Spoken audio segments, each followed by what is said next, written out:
अगर आप भी चाहते हैं अनन्या फिल्म्स का नए नए गाने ऑडियो वीडियो सबसे पहले सुने तो लाल बटन दबाकर हमारे चैनल को सब्सक्राइब करें और घंटी को दबाना न भूलें।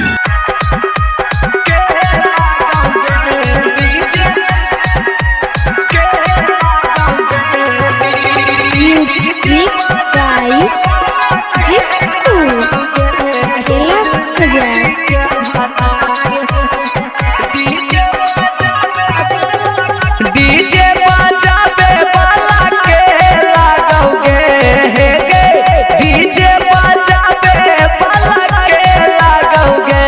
तोर दीदी के भातार तोरा जीजा लागोगे, तोर दीदी के भातार तोरा जीजा लागोगे, तोर दीदी के भातार तोरा जीजा लागोगे।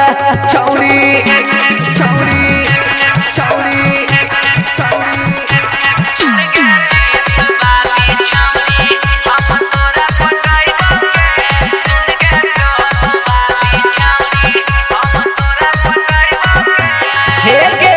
गरिया चलावे वाला के लागोगे गे, गरिया चलावे वाला के लागोगे। तोर